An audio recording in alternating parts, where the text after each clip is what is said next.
నమస్తే, welcome to ABN at 9. ముందుగా headlines చూద్దాం. తగ్గని వైరస్ ఉధృతి, వేధిస్తున్న ఆక్సిజన్ కొరత, దిద్దుబాటు చర్యల్లో కేంద్రం. మాజీ ఎంపీ సబ్బం హరికి కరోనా, ఆరోగ్య పరిస్థితి విషమంగా ఉందన్న వైద్యులు. ఏపీ ఆసుపత్రుల్లో ఆక్సిజన్ కొరత, మరోసారి 12,000కు పైగా కొత్త కేసులు. తెలంగాణలో అన్ని స్కూళ్లు, కాలేజీలకు సెలవులు, విద్యా సంవత్సరం ముగిసిందన్న ప్రభుత్వం. కోవిన్లో రిజిస్ట్రేషన్ చేసుకున్న వారికే వ్యాక్సిన్ మే 1 నుంచి ఖచ్చితంగా అమలు. ఢిల్లీలో లాక్డౌన్ మరో వారం పొడిగింపు, ఉచిత వ్యాక్సిన్ ఇస్తామన్న మహారాష్ట్ర, రాజస్థాన్. పరీక్షల రద్దు కోసం ఏపీ సర్కార్పై పెరుగుతున్న ఒత్తిడి, టౌన్ హాల్ మీటింగ్లో మరోసారి టీడీపీ నేతల డిమాండ్. భవిష్యత్తులో రోడ్డు విస్తరిస్తారని రాత్రికి రాత్రి కూల్చివేత, పల్లా భవనాన్ని టార్గెట్ చేసుకున్న ప్రభుత్వం. చెన్నైని నిలువరించలేకపోయిన బెంగళూరు, 69 పరుగుల తేడాతో పరాజయం.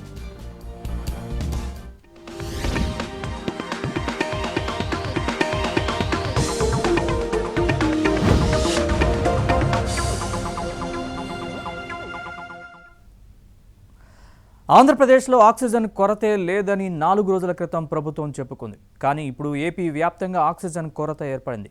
విశాఖ స్టీల్ ప్లాంట్ నుంచి 1 టన్ను లిక్విడ్ ఆక్సిజన్ను తెప్పించుకోలేని స్థితిలో ఏపీ ప్రభుత్వం పడిపోయింది.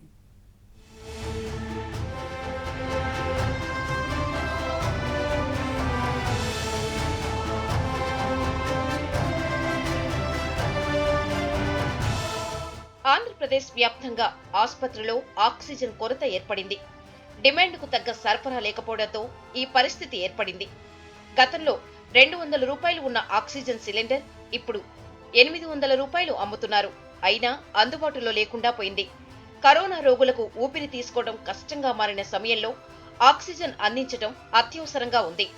ప్రభుత్వ, ప్రైవేట్ ఆసుపత్రులకు ఆక్సిజన్ కొరత ఏర్పడటంతో పరిస్థితి గందరగోళంగా మారింది.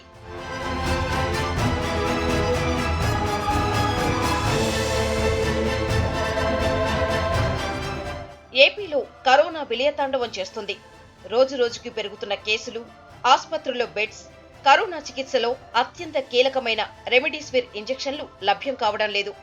చివరకు కరోనా ప్రాథమిక దశలో ఉన్న సమయంలో ఉపయోగించే ఫ్యాబీఫ్లూ టాబ్లెట్లు కూడా లభ్యం కావడం లేదు. రెమిడిసివిర్ ఇంజెక్షన్ల కోసం జనం పరుగులు తీస్తుండటంతో అది బ్లాక్లోకి వెళ్లిపోయింది. కరోనా రోగులకు 6 డోసుల రెమిడిసివిర్ ఇంజెక్షన్స్ ఇవ్వాల్సి ఉంది. ఒక్కో డోసు 1,800 రూపాయల చొప్పున సుమారు 11,000 రూపాయలకు ఆ 6 డోసులు లభిస్తాయి. కానీ ఇప్పుడు మార్కెట్లో ఒక్కో డోసు 10,000 రూపాయల పైన ధర పలుకుతోంది. మరికొన్ని ప్రాంతాల్లో ఒక్కో డోసు 30,000 రూపాయలకు బ్లాక్లో అమ్ముతున్నారని ఆరోపణలు వెల్లువెత్తుతున్నాయి. ఆసుపత్రుల్లో బెడ్స్ లేక ప్రజలు అల్లాడిపోతున్నారు. క్వారంటైన్, కోవిడ్ కేర్ సెంటర్లు కూడా రోగులతో కిటకిటలాడిపోతున్నాయి. ఇప్పుడు తాజాగా ఆక్సిజన్ కొరత ఆసుపత్రుల యాజమాన్యాలను ఆందోళనకు గురిచేస్తుంది. ఆదివారం నుంచి ప్రారంభమైన ఆక్సిజన్ కొరతతో విజయవాడ, గుంటూరు, తిరుపతి, విశాఖపట్నం, కాకినాడ, రాజమండ్రి, ఒంగోలు, నెల్లూరు వంటి నగరాల్లో ఆక్సిజన్ లేక ఆసుపత్రుల యాజమాన్యాలు రోగుల బంధువులను అప్రమత్తం చేశాయి.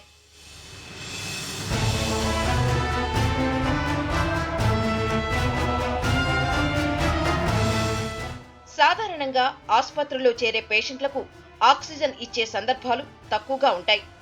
ఆస్మా ఉండే రోగులకు కీలకమైన శస్త్రచికిత్సలు చేసిన సమయంలో పేషెంట్లకు ఆక్సిజన్ లెవెల్స్ పడిపోతే వెంటనే అందిస్తారు. కానీ ఇప్పుడు కరోనా సెకండ్ వేవ్కు గురైన అనేక మందిలో ఆక్సిజన్ లెవెల్స్ తగ్గిపోతున్నాయి. దీంతో ఆక్సిజన్ అవసరం ఎక్కువైంది. ఆయా ఆసుపత్రుల్లో 40 నుంచి 50% మంది కరోనా రోగులకు ఆక్సిజన్ అవసరమవుతుంది. గుంటూరు, విజయవాడ లాంటి ప్రభుత్వ ఆసుపత్రుల్లో కరోనా వైరస్ వ్యాధి తీవ్రతకు గురైన పేషెంట్లకు ఆక్సిజన్ నిరంతరం సరఫరా చేయాల్సి ఉంటుంది. కానీ ఆక్సిజన్ కోసం డిమాండ్ పెరగటంతో సరఫరా మాత్రం అంతంత మాత్రంగానే ఉంది.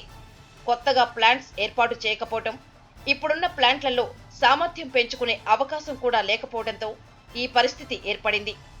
రాష్ట్రంలో గతంలో క్యూబిక్ మీటర్ ఆక్సిజన్ 10 రూపాయలకు విక్రయించగా ఇప్పుడు 40 నుంచి 50 రూపాయల వరకు ధర పలుకుతోంది.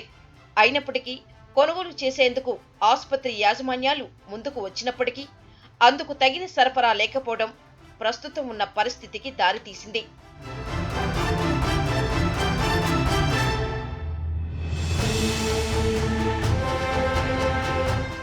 విశాఖ స్టీల్ ప్లాంట్ నుంచి గతంలో ఏపీలోని వివిధ ప్రాంతాలకు ఆక్సిజన్ సరఫరా అయ్యేది. ప్రస్తుతం విశాఖ స్టీల్ ప్లాంట్లో తయారవుతున్న ఆక్సిజన్ ని మహారాష్ట్ర, మధ్యప్రదేశ్, ఉత్తరప్రదేశ్లకు పంపుతుండటంతో ఏపీకి సరఫరా అంతంత మాత్రంగానే మారింది. 3 రోజుల క్రితం విశాఖ స్టీల్ ప్లాంట్కు వెళ్లిన ఏపీ ఆక్సిజన్ ట్యాంకర్లు ఇంకా ప్లాంటు బయటే ఉన్నాయి. వేరే రాష్ట్రాలకు ఆక్సిజన్ సరఫరా చేస్తున్నామని ప్లాంటు నిర్వాహకులు చెబుతుండటంతో ఏపీకి సరఫరా నిలిచిపోయింది. స్థానికంగా ఉండే ఆక్సిజన్ ప్లాంట్లలో తయారయ్యే ఆక్సిజన్ డిమాండ్కు తగినట్టుగా సరఫరా కావడం లేదు. విశాఖ స్టీల్ ప్లాంట్ నుంచి 3 రోజులుగా ఆక్సిజన్ సరఫరా నిలిచిపోవడంతో ఆ ప్రభావం ఆంధ్రలోని ఆసుపత్రులపై పడింది. విజయవాడ నగరంలోని 3 ప్రధాన ఆసుపత్రుల్లో ఆదివారం వరకు మాత్రమే ఆక్సిజన్ అందించగలుగుతామని యాజమాన్యం చెప్పడం రోగుల బంధువుల్లో కలకలం రేకెత్తించింది. ఈ వ్యవహారం ప్రభుత్వం వరకు వెళ్లింది. తమ ఆసుపత్రుల్లో ఇన్పేషెంట్లుగా ఉండి ఆక్సిజన్పై ఉన్న రోగులకు వేలకు వేలు వెచ్చించి ఆక్సిజన్ను సరఫరా చేసేందుకు ఆసుపత్రుల యాజమాన్యాలు అల్లాడుతున్నాయి. విజయవాడ నగరంలో గతంలో 200 రూపాయలు ఉన్న ఆక్సిజన్ సిలిండర్ ఆదివారం 800 ధర పలికింది. ఎక్కువ ధర పెట్టి కొనుగోలు చేయాలన్నా లభ్యం కాకపోవడంతో ఆసుపత్రి యాజమాన్యాలు ఆందోళనలో మునిగిపోయాయి.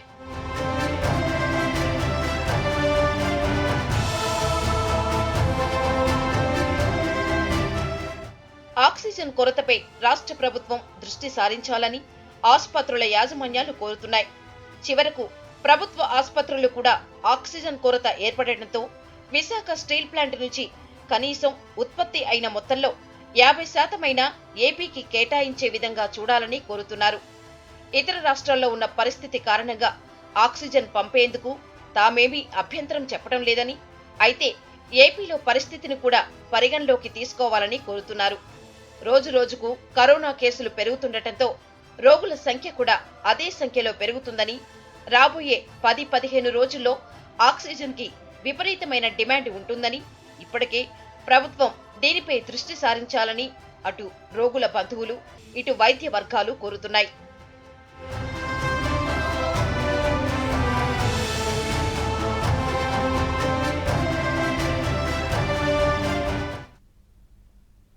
లక్షల్లో కరోనా కేసులు, వేలల్లో మరణాలు. ఇది దేశంలో ప్రస్తుత పరిస్థితి. కరోనా కరాల నృత్యంతో నెల రోజులుగా భారత్ అల్లకల్లోలమవుతోంది. రోజురోజుకి పరిస్థితులు ప్రమాదకరంగా మారుతున్నాయి.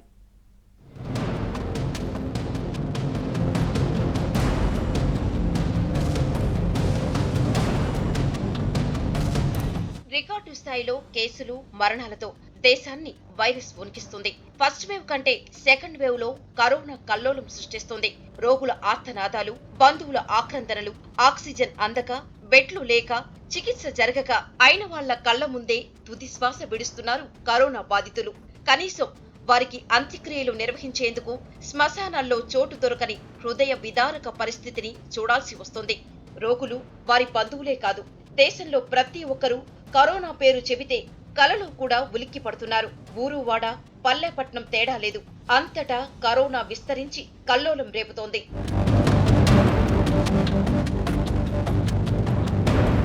గడిచిన 24 గంటల్లో 3,49,691 పాజిటివ్ కేసులు బయటపడ్డాయి. అలాగే మరణాల సంఖ్య రికార్డు స్థాయిలో 2,767 నమోదయ్యాయి. సెకండ్ వేవ్ దేశ ఆరోగ్య వ్యవస్థకు సవాల్గా మారిందని మన్ కీ బాత్లో ప్రధాని మోదీ పేర్కొన్నారు. కరోనాకు సంబంధించిన తప్పుడు సమాచారాలను ప్రచారం చేయొద్దని విజ్ఞప్తి చేశారు. ఇక దేశ రాజధాని ఢిల్లీలో కరోనా కల్లోలం కొనసాగుతోంది. ఆక్సిజన్ అందక నిత్యం వందలాది మంది ప్రాణాలు కోల్పోతున్నారు. సరైన ఆక్సిజన్ నిల్వలు లేకపోవడం, ఆసుపత్రిలో ట్రీట్మెంట్ అందించే పరిస్థితి లేక ఢిల్లీ సర్కార్ చేతులెత్తేసింది. ఏకంగా కోర్టులు జోక్యం చేసుకోవాల్సిన పరిస్థితి ఏర్పడింది. దీంతో లాక్డౌన్ ను మరో వారం రోజుల పాటు సీఎం కేజ్రీవాల్ పొడిగించారు. जिस तरह से तेजी से केसेस बढ़ रहे हैं दिल्ली के अंदर, उसको देखते हुए ये लॉकडाउन लगाना बहुत ज़रूरी हो गया था. ये एक तरह से आखिरी हथियार है कोरोना के से डील करने के लिए. लेकिन जिस तरह से केसेस बढ़ रहे थे ये आखिरी हथियार इस्तेमाल करना ज़रूरी हो गया था। लेकिन अभी भी कोरोना का कहर जारी है और कोरोना कम नहीं हो रहा। तो इसीलिए उसके मद्देनज़र कई लोगों के भी, जनता के बीच में भी जब हम लोगों ने बात करने की कोशिश की, सबका मत यही है कि लॉकडाउन को भी और बढ़ाना चाहिए। तो लॉकडाउन को दिल्ली के अंदर 1 हफ्ते के लिए और बढ़ाया जा रहा है। ఇంకోవైపు తమిళనాడులో కరోనా కంట్రోల్ కావడం లేదు. దీంతో రాష్ట్ర వ్యాప్తంగా సంపూర్ణ ఒకరోజు లాక్డౌన్ అమలు చేశారు. ఉదయం నుంచి రాత్రి 10 గంటల వరకు లాక్డౌన్ కొనసాగుతుంది. సంపూర్ణ లాక్డౌన్ కారణంగా ప్రజలు రోడ్లపైకి రాకుండా కట్టుదిట్టమైన ఏర్పాట్లు చేశారు. రాష్ట్ర వ్యాప్తంగా 1,20,000 మంది పోలీసులు మోహరించారు. తమిళనాడులో లాక్డౌన్ అమలవుతుండటం 7 నెలల తర్వాత ఇదే తొలిసారి. సోమవారం నుంచి థియేటర్లు, క్లబ్బులు, బార్లు, జిమ్లు, రిక్రియేషన్ క్లబ్బులు, వ్యాపార సముదాయాలు, షాపింగ్ మాల్స్ ను మూసివేయాలని ప్రభుత్వం ఆదేశించింది.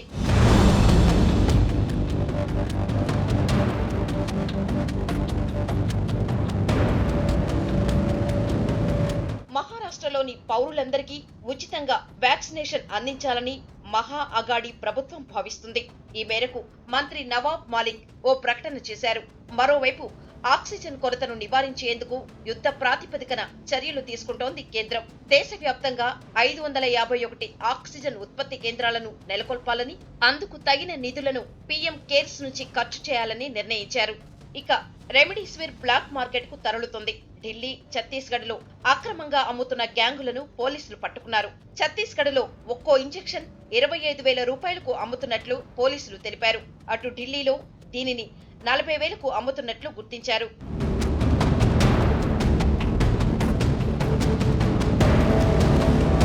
పశ్చిమ బెంగాల్లో పోలీసులు వినూత్న అవగాహన చేపట్టారు. స్థానిక ఆర్టిస్టులతో కరోనా రూపంలో వీధుల్లో తిరుగుతూ అవగాహన కల్పించారు. మాస్కులు పెట్టుకోని వారిపై కరోనా ఎలా దాడి చేస్తుందో చూపించారు. శానిటైజర్ వాడటంతో వాటిని తరిమి కొట్టవచ్చని చెప్పారు.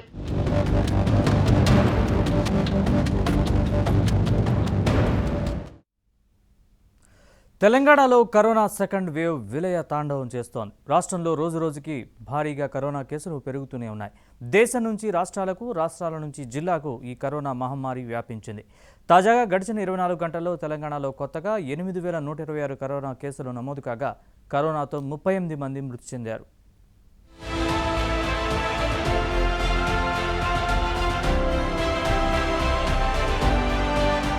తెలంగాణ రాష్ట్రంలో కరోనా సెకండ్ వేవ్ దడపుట్టిస్తుంది. రోజు రోజుకు పాజిటివ్ కేసులు పెరగటం తీవ్ర ఆందోళన కలిగిస్తుంది. దేశం నుంచి రాష్ట్రాలకు, రాష్ట్రాల నుంచి జిల్లాలకు ఈ కరోనా మహమ్మారి విస్తరిస్తోంది. తాజాగా గడిచిన 24 గంటల్లో తెలంగాణలో కొత్తగా 8,126 కరోనా పాజిటివ్ కేసులు నమోదు కాగా కరోనాతో 38 మంది మృతి చెందారు. ఇప్పటి వరకు రాష్ట్రంలో 3.95 లక్షలకు కరోనా పాజిటివ్ కేసులు చేరాయి. రాష్ట్రంలో ఇప్పటి వరకు 1,999కి కరోనా మరణాలు సంభవించగా 62,926 యాక్టివ్ కేసులు ఉన్నాయి.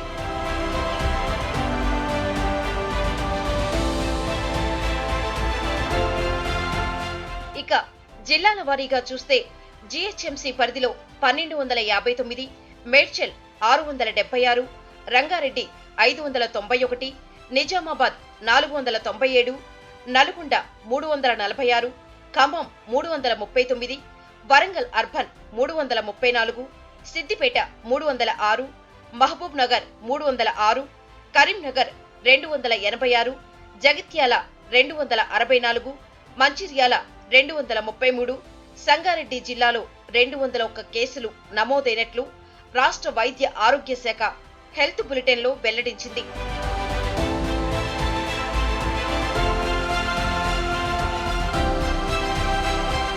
ఇప్పటికే తెలంగాణలో నైట్ కర్ఫ్యూ అమల్లో ఉన్న కరోనా పాజిటివ్ కేసులు పెరుగుతూనే ఉన్నాయి.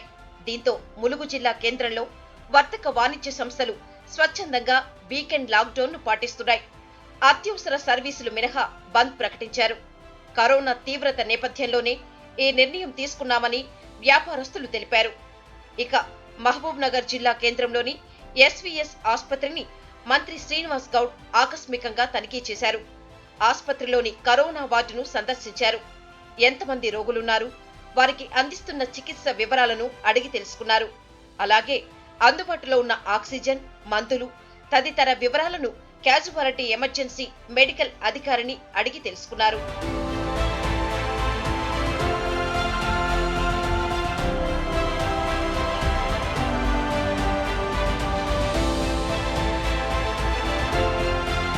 తెలంగాణలో కరోనా సెకండ్ వేవ్ విజృంభిస్తుండటంతో ప్రభుత్వం కీలక నిర్ణయం తీసుకుంది.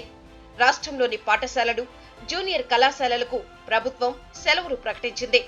ఏప్రిల్ 27 నుంచి మే 31 వరకు సెలవులు ఇస్తున్నట్లు విద్యాశాఖ మంత్రి సబితా ఇంద్రారెడ్డి తెలిపారు. వేసవి సెలవుల నిర్ణయంపై సీఎస్, విద్యాశాఖ అధికారులతో సీఎం సమీక్షించినట్లు మంత్రి తెలిపారు. కరోనా విస్తరించిన నేపథ్యంలో సీఎం ఆదేశాల మేరకు ఇప్పటికే 10వ తరగతి పరీక్షలను రద్దు చేసి 5,21,392 మంది విద్యార్థులను పాస్ చేసినట్లు మంత్రి తెలిపారు.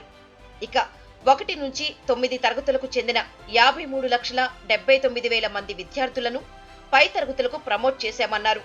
పాఠశాలలు, జూనియర్ కళాశాలలు తెరిచే విషయంపై జూన్ 1న ప్రభుత్వం నిర్ణయిస్తుందన్నారు. ఏప్రిల్ 26న ప్రస్తుతం విద్యా సంవత్సరం చివరి పని దినంగా పరిగణిస్తామని మంత్రి సబితా తెలిపారు. ఇక ఇటీవలే కరోనా బారిన పడిన సీఎం కేసీఆర్, మంత్రి కేటీఆర్, ఎంపీ సంతోష్ కుమార్ త్వరగా కోలుకోవాలని సంజీవని మహామృత్యుంజయ హోమం నిర్వహించారు. హైదరాబాద్ నల్లకుంట పాత రామాలయంలో స్పోర్ట్స్ అథారిటీ చైర్మన్ వెంకటేశ్వరరెడ్డి దంపతులు ఈ యాగం చేశారు. గ్రీన్ ఇండియా ఛాలెంజ్ ఆధ్వర్యంలో ప్రధాన అనంతాచార్యులు హోమంతో పాటు ప్రత్యేక పూజలను నిర్వహించారు. కరోనా తగ్గిపోయి ప్రజలు ఆరోగ్యంగా ఉండాలని భగవంతుణ్ణి కోరుకున్నట్లు శాట్ చైర్మన్ వెంకటేశ్వరరెడ్డి తెలిపారు.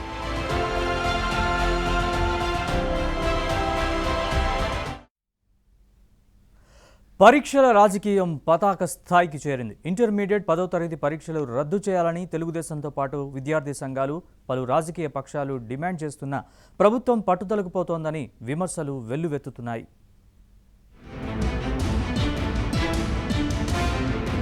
కరోనా సెకండ్ వేవ్ విజృంభిస్తున్న సమయంలో రాష్ట్రంలో పాజిటివ్ కేసులు రోజురోజుకు పెరిగిపోతున్నాయి. 12,000 కేసులకు చేరుకోవడం, వైరస్ వ్యాప్తి వేగం పెరిగిపోవడంతో రాష్ట్రంలో జనం భయంతో బతుకుతున్నారు. మే 5వ తేదీ నుంచి ప్రారంభమయ్యే ఇంటర్ మొదటి, ద్వితీయ సంవత్సర పరీక్షలపై ఇప్పుడు వివాదం ప్రారంభమైంది.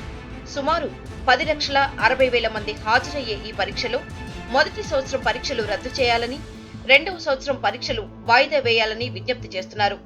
పలు రాష్ట్రాల్లో ఈ పరీక్షలు రద్దు చేయడంతో ఏపీలో ఎందుకు రద్దు చేయరని పలువురు నిలదీస్తున్నారు. పొరుగు రాష్ట్రమైన తెలంగాణతో పాటు తమిళనాడు, మరికొన్ని రాష్ట్రాల్లో ఇంటర్ మొదటి సంవత్సరం పరీక్షలు రద్దు చేయగా రెండవ సంవత్సరం పరీక్షలను వాయిదా వేశారు. 10వ తరగతి పరీక్షలు కూడా రద్దు చేశారు. ఏపీలో పరీక్షలు యథావిధిగానే జరుగుతాయని ప్రభుత్వం ప్రకటించడంతో ప్రతిపక్షాలు మండిపడ్డాయి. తెలుగుదేశం పార్టీ జాతీయ ప్రధాన కార్యదర్శి నారా లోకేష్ జూమ్లో సమావేశం ఏర్పాటు చేసి విద్యావేత్తలు, విద్యార్థి సంఘాలు, ఉపాధ్యాయులు, విద్యార్థులు, వారి తల్లిదండ్రుల అభిప్రాయాలను సేకరించారు. ఆదివారం కూడా తెలుగుదేశం పార్టీకి చెందిన పలువురి యువ నేతలు టౌన్ హాల్ సమావేశం ఏర్పాటు చేశారు. ఆదివారం టీడీపీ నేతలు గౌతు శిరీష, కిమిడి నాగార్జున, ఆదిరెడ్డి వాసులు పరీక్షలు రద్దు చేయాలని జూమ్ యాప్ ద్వారా డిజిటల్ టౌన్ హాల్ సమావేశం నిర్వహించారు. ఈ సమావేశంలో కూడా అనేక మంది పరీక్షలు రద్దు చేయాలని డిమాండ్ చేశారు.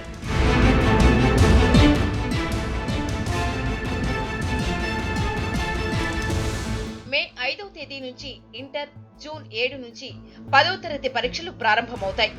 పలు పార్టీల నేతలు ఈ పరీక్షలు రద్దు చేయాలని లేఖలు రాసినప్పటికీ ప్రభుత్వం మాత్రం యథావిధిగానే జరుగుతాయని, పరీక్షలు నిర్వహించకపోతే ఆర్మీ ఉద్యోగాల ఎంపికలో ఇబ్బందులు ఎదురవుతాయని చెబుతోంది. ఇతర రాష్ట్రాల్లో లేని ఇబ్బందులు ఏపీలోనే ఎందుకు వస్తాయని విద్యార్థులు నిలదీస్తున్నారు. ఈ నేపథ్యంలోనే పరీక్షల రద్దు కోసం విద్యార్థుల వైపు నుంచి సోమ లేదా మంగళవారాల్లో హైకోర్టులో పిటిషన్ వేయాలని తెలుగుదేశం నిర్ణయించింది. ఇప్పటికే న్యాయ నిపుణులు ఈ పిటిషన్ను రూపొందిస్తున్నారు.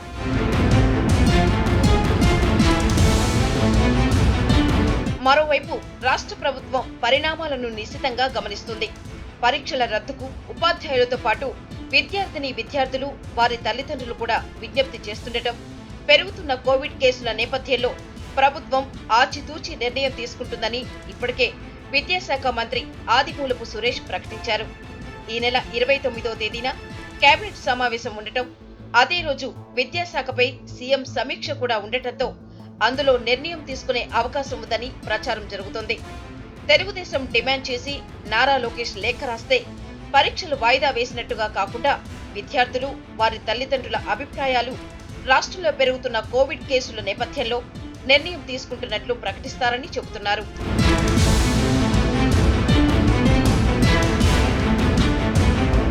ఇంటర్ మొదటి సంవత్సరం 10వ తరగతి పరీక్షల రద్దు కోసం రాష్ట్రంలో లక్షలాది మంది విద్యార్థులు, వారి తల్లిదండ్రులు ఎదురు చూస్తున్నారు. దీనిపై తీసుకునే నిర్ణయం రాజకీయాలతో సంబంధం లేకుండా మే 5వ తేదీన ఇంటర్ పరీక్షలు ప్రారంభమవుతుండటంతో ఈలోపే నిర్ణయం తీసుకోవాల్సి ఉంది. ఏప్రిల్ 29వ తేదీన మంత్రివర్గం సమావేశం లేదా విద్యాశాఖపై సమీక్ష సందర్భంగా పరీక్షలపై ఒక నిర్ణయం తీసుకునే అవకాశం ఉందని చెబుతున్నారు. విశాఖలో టీడీపీ నేతలకు చెందిన నిర్మాణాల కూల్చివేత పర్వం కొనసాగుతోంది. సబ్బంహరి, గీతం యూనివర్సిటీతో సహా పలువురు టీడీపీ నేతల భవనాన్ని ఇప్పటికే కూల్చేయగా, తాజాగా విశాఖ పార్లమెంటరీ పార్టీ అధ్యక్షుడు పల్లా శ్రీనివాస్కు చెందిన స్థలంలో నిబంధనలు పాటించలేదని నిర్మాణంలో ఉన్న భవనాన్ని పడగొడుతున్నారు. అయితే ఎలాంటి నోటీసులు ఇవ్వకుండా కూల్చడం వివాదాస్పదంగా మారింది.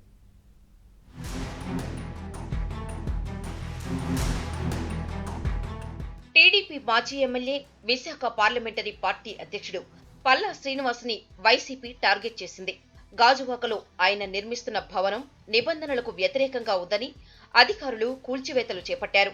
1976లో తమ పెద్దలు కొన్న స్థలంలో ఉన్న పాత నిర్మాణం స్థానంలో కొత్తగా G+4 నిర్మాణానికి ప్లాన్ అప్రూవల్ లభించింది.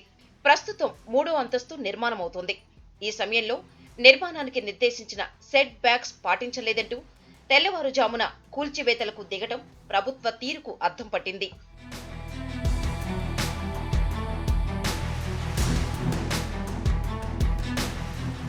డీనోటిఫై చేసి ఉన్న హైవే ఇది. అయితే మాస్టర్ ప్లాన్లో 200 అడుగుల రోడ్డు వస్తుందని, దానికి సెట్ బ్యాక్స్ వదలలేదన్నది అధికారుల ఆరోపణ. ప్లాన్ అప్రూవల్లో ఉన్న నిబంధనల ప్రకారం 6 నుంచి 7 మీటర్లు వదిలిపెట్టామని పల్లా శ్రీనివాస్ చెబుతున్నారు. ఇంకా విస్తరణకు అధికారిక ప్రకటనే రానప్పుడు తాము నిర్మిస్తున్న నిర్మాణం ఉల్లంఘన ఎలా అవుతుందని, 33 అడుగుల స్థలాన్ని విడిచిపెట్టలేదని నోటీసులు ఇవ్వకుండా ఎలా కూల్చివేస్తారంటూ పల్లా శ్రీనివాస్ అధికారులను ప్రశ్నించారు. ఇది కేవలం కక్ష సాధింపు చర్యల్లో భాగమేనని, నోటీసులు ఇవ్వకపోవడం ఉల్లంఘించడం కాదా అని మండిపడ్డారు. తనకు ఎటువంటి నోటీస్ ఇవ్వలేదని, అధికారులు అబద్ధాలు ఆడుతున్నారని దేవుడి మీద ప్రమాణం చేయడానికి సిద్ధమన్నారు. ఎంతైతే ఎక్విజేషన్ ఉందో, హైవేకి ఎంతైతే ఎక్విజేషన్ ఉందో ఆ ఎక్విజేషన్ తగ్గట్టుగానే నేను సెట్ బ్యాక్ విడిచిపెట్టి నేను కట్టాను. కనుక ఇది అన్యాయం. నాకు నోటీస్ ఇస్తే నేను నా ఎక్స్ప్లెనేషన్ ఇవ్వగలను. నోటీస్ ఇవ్వకుండా రాత్రి ఇచ్చి ఇలా కట్టాలి, ఒక్క కర్ఫ్యూ ఉంది, ఇలా కొడుతున్నారు ఏంటి. తెల్లవారు లేస్తే నిన్న మొన్న అవతల మొన్న కూడా బాబు నాకు బెడ్ ఇవ్వండి అని చెప్పి కరోనా పేషెంట్లు అందరూ తిరుగుతుంటే ఈ టైంలో మీరు చేయడం అన్యాయం అండి ఇది అన్న. కానీ ఇది విజయసాయి రెడ్డి గారు చేశారని చెప్తున్నారు. విజయసాయి రెడ్డి గారు మరి ఆ పైచాచిక ఆనందం ఎందుకు పొందుతున్నారు మనకు అర్థం కావట్లేదు. నాకు డీసీపీ గారు వచ్చారు, మీకు నేను నోటీస్ ఇచ్చానన్నారు. అక్కడ అమ్మవారి గుడి ఉందండి, గాజువాక అమ్మవారి గుడి, అందులో ఇచ్చానని మీరు ప్రమాణం చేయండి, ఇవ్వలేదని నేను ప్రమాణం చేస్తానండి అన్న. అంటే మాట్లాడి లేదండి నేను ఎప్పుడైనా నిలగొట్టొచ్చండి అన్న. వైసీపీ ఎంపీ విజయసాయిరెడ్డిపై టీడీపీ నేత పల్లా శ్రీనివాస్ సంచలన వ్యాఖ్యలు చేశారు. వైసీపీలోకి తనను రమ్మని ఆహ్వానించారని, రానందుకే తన భవనాన్ని కూల్చివేస్తున్నారని ఆరోపించారు. అధికారులు విజయసాయిరెడ్డి ప్రోద్బలంతోనే తనపై కక్ష సాధింపు చర్యలకు పాల్పడుతున్నారని ఆరోపించారు. విజయసాయిరెడ్డి పైశాచిక ఆనందం పొందుతున్నారని ఆగ్రహం వ్యక్తం చేశారు. తన భవన నిర్మాణం అంతా అన్ని అనుమతులతోనే నిర్మిస్తున్నామని, అక్రమాలకు ఉల్లంఘనలకు పాల్పడలేదని చెప్పారు. వైజాగ్లో ఈ కల్చర్ ఎప్పుడు లేదండి. ఇలాగా కక్ష సాధింపులు, మరి ఆ పైచాచిక ఆనందం విజయసాయిరెడ్డి గారు ఎందుకు పొందుతున్నారు? నాకు అట్లా ప్రైవేట్లోగా ఆయన ఒక ఆనందం పొందుతున్నారు. ఇది చాలా బాధ కలిగినటువంటి విషయం అండి. అదే అండి, ఎందుకంటే ఆయన రమ్మంటారు, మనం రామంటాం. ఇది ఒకటి ఇంకేముంది చెప్పండి. ఆయన విజయసాయిరెడ్డి గారు రమ్మంటారు. సింహాద్రప్పని ఇక్కడే ఉన్నాడు కదా, సింహాచలం కొండ ఉంది కదా, ఆడ ఇలా అడగండి ఒకసారి, ఆయన దగ్గరికి వెళ్దాం. నేను రాకపోతే నా బిల్డింగ్లు కొట్టడమేనా? నేను రాకపోతే నా ఆస్తులన్నీ కూడా, నాకున్న జరాయితీ ఆస్తులు కూడా గవర్నమెంట్ ఆస్తులే. 3 రోజులు బట్టి సాక్షులు రాస్తున్నారు. పల్లా శ్రీనివాసరావు భవనాన్ని అక్రమంగా కూల్చడంపై పల్లా అభిమానులు, కార్యకర్తలు భగ్గుమన్నారు. విజయసాయిరెడ్డి వ్యవహార శైలిపై ఒక మహిళ తీవ్ర పదజాలంతో దూషించింది. ఎక్కడి నుంచో వచ్చి ఇక్కడ ఉన్నవారిపై కక్ష సాధింపు ఏంటని ప్రశ్నించింది. పార్టీ కార్యకర్తలు కూడా భవనం కూల్చివేతపై తీవ్ర ఆగ్రహం వ్యక్తం చేశారు. చేసే తప్పే ఉంది. ఇప్పుడు దాకా 4 ఫ్లోర్లు వేసే వరకు ఇప్పుడు దాకా ఏం చేశాడు? ఇప్పుడు చేశాడు. ఇప్పుడు కావాల్సి వచ్చింది అడిగి పగంటే చూపించమని మా దగ్గరకు వచ్చి మాట్లాడమను ఎవడైనా సరే. అదే వైసీపీ పార్టీ దేనికి వస్తాడు? అది చేసే పనులే ఉన్నాయి. మంచి పనులు చేస్తున్నాడు. ఈ రోజు మాట్లాడడానికి ఎవడైనా సరే రమ్మని మా ముందుకు వచ్చి మాట్లాడమని ఎవడైనా సరే. దొంగ పనులు చేసుకొని దొంగ బుద్ధులు చేసుకొని తిరిగి ఇది కాదు అడిగి. కరోనాతో విపరీతమైన జనాలు మరణాలు చెందుతుంటే దాని మీద మీకు కనీసం ఎంతైనా సరే ఇంగిత జ్ఞానం లేకుండా భవనాలు కోల్చాలి, పార్టీలోకి జనాలు తీసుకురావాలన్న ఆలోచనలో ఉన్నారు తప్ప మీరు దేనికి కూడా పనికిరాని ఇదిగా ఉన్నారు. కనీసం మీరు ఆలోచించండి. ఆలోచించి మీరు చేసే చర్యలు కొద్దిగా హర్షించే విధంగా చేయండి. మీ ద్వారా తెలియజేసుకుంటున్నాం. పల్లా టీడీపీలో ఉన్నారు కాబట్టే కక్ష సాధిస్తున్నారని టీడీపీ కార్పొరేటర్ కాకి గోవిందరెడ్డి విమర్శించారు. ప్రతిపక్ష నేతల ఆర్థిక మూలాలను కుట్రతో దెబ్బకొడుతున్నారని విమర్శించారు. అధికారుల తీరును ఖండిస్తున్నామని, తగిన మూల్యం చెల్లించుకుంటారని హెచ్చరించారు. చంద్రబాబు హయాంలో చేసిన నిర్మాణాలను కూలుస్తామని, చట్టం చేసి అప్పుడే కట్టడాలు పడగొట్టాలని అన్నారు. మీరు ఇవాళ రాష్ట్రంలో చట్టం చేయండి. చంద్రబాబు నాయుడు నిర్మించిన నిర్మాణాలని కూలదోస్తాం. అధికార పార్టీలో ఉన్న వారి అందరివి రక్షిస్తాం. అక్రమ ఆస్తులైనా రక్షిస్తాం. ప్రతిపక్షంలో ఉన్న తెలుగుదేశం పార్టీ కానీ ఇతర పక్షాల వారివి ఆస్తులు ధ్వంసం చేస్తామని ఒక చట్టం చేయండి. మీకు రైట్ ఉంది. 151 మంది మీకు సభ్యులున్నారు. మీ చట్టాన్ని చెల్లుతుంది. ఆ రకమైన చట్టాన్ని చేసి ఆర్థిక మూలాలు కానీ ఏ రకంగా మీరు చేయాలనుకుంటున్నారో ఆ రకంగా చేయండి తప్ప ఈవేళ మీరు చేస్తున్నది చట్ట వ్యతిరేకమైన కార్యక్రమాలు. తన భవనాన్ని అక్రమంగా కూల్చివేస్తున్నారని, కనీసం ఎటువంటి నోటీస్ కూడా ఇవ్వలేదని పల్లా శ్రీనివాసరావు ఆరోపిస్తున్నారు. న్యాయం కోసం కోర్టును ఆశ్రయిస్తానని చెప్పారు.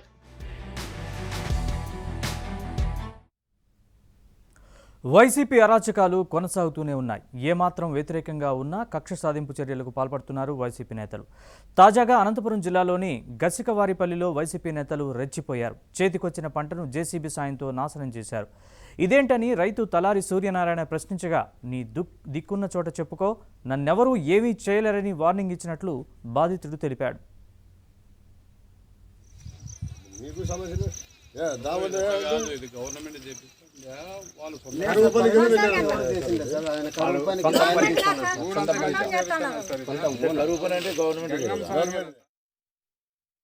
జేసీపీతో అక్రమంగా పంట ఊరిమడిలో శ్రీధర్ రెడ్డి అనే వ్యక్తి నిదర్శనంగా మడంతా తోడేసినాడు. ఉరిమల్లో తీసినాడు సార్ జేసీపీతో. అందుకు న్యాయం మీరే చేయాలి. అందరివి అయితే పంటలో పోయిండలేదు సార్. మిగతా వాళ్ళవి అయితే మామూలు ఖాళీ ప్లేస్లో తీసినాడు. మాకు వచ్చేసి ఫస్ట్ నుంటన్నా రోడ్డు తీసుకురావాలా, లేదంటే మధ్యలో ఎట్లా శాంక్షన్ అవుతుంది. మాకు దీనికి పంట నష్టం చేసినందుకు నష్టపరిహారం ఖచ్చితంగా కట్టివ్వాలి సార్. మాకు ప్రజెంటు ఎంపీటీసీగా పోటీ చేసినాడు శ్రీధర్ రెడ్డి. మరి ఆయన ఎంపీపీ కూడా కాబోతున్నారు అని చెప్పి అనేది కూడా సమాచారం ఉంది. మరి ఆయన ఈ రైతులను ఏదో దావా మినహాయింపు గతం నుంచి ఉందనే ఒక ఆలోచనతో రైతులను కూడా ఏమాత్రమూ సంప్రదించకుండా, వాళ్ళ మనోభావాలను పరిగణనలోకి తీసుకోకుండా, వరిమడి అనేది కంకులు అనేది ఉన్నా కూడా నిర్దాక్షిణ్యంగా వచ్చి తన ఉపాధి హామీ పథకం కింద కూలీలతో పెట్టి చేస్తున్నామని చెప్పి జేసీబీతో ఇక్కడ ఈ వరిమడిని తీసేయడం అనేది జరిగింది. ఈ దావకు మాట తప్పడం, మడమ తిప్పడం సీఎం జగన్కు అలవాటుగా మారిందన్నారు తులసిరెడ్డి. 2 లక్షల ప్రభుత్వ ఉద్యోగాలను భర్తీ చేస్తామన్న హామీ ఇప్పుడు ఏమైందని ప్రశ్నించారు. జగన్ మాటలు నీటి మూటలుగా తేలిపోయాయన్నారు ఆయన. మాట తప్పడం, మడమ తిప్పడం ఇది ముఖ్యమంత్రి జగన్మోహన్ రెడ్డి గారికి నిత్య కృత్యం అయిపోయింది. 2 ఏళ్ళు అయింది. హోదా రాలేదు, 2,30,000 ఉద్యోగాలు భర్తీ చేయలేదు. అంటే జగన్ మాటలు నీటి మూటలుగా తెలిపోయింది. ఏరు దాటినంత వరకు ఓడమల్లన్నా, దాటిన తర్వాత బోడిమల్లన్నా అనే విధంగా ప్రభుత్వ వ్యవహార సరళి ఉంది. కాంట్రిబ్యూటరీ పెన్షన్ స్కీమ్ సిపిఎస్ను రద్దు చేస్తాం, పాత పెన్షన్ విధానాన్ని పునరుద్ధరిస్తాం, సకాలంలో పిఆర్సీని అమలు చేస్తామని చెప్పేసి స్పష్టంగా ఎన్నికల మేనిఫెస్టోలో చెప్పడం జరిగింది.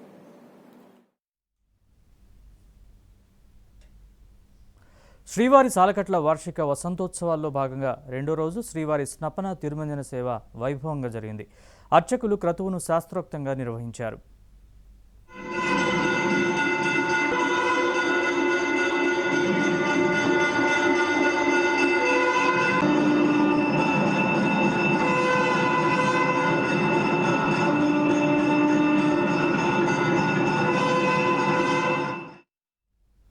స్వామి అమ్మవార్లకి విశేష అభిషేక తిరుమంజనం నిర్వహించారు. వివిధ రకాలైన సుగంధ పరిమళ ద్రవ్యాలతో స్వామి అమ్మవార్లకు అభిషేకాన్ని ఘనంగా జరిపారు.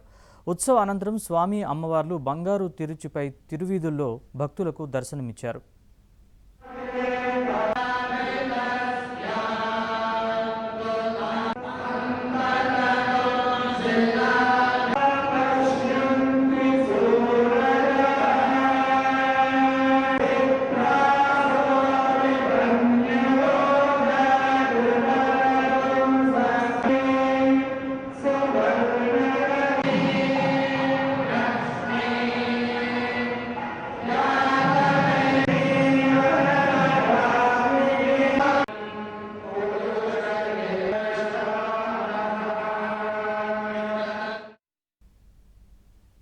ఇవి బులెటిన్ విశేషాలు. అప్డేట్స్ కోసం చూస్తూనే ఉండండి ABN.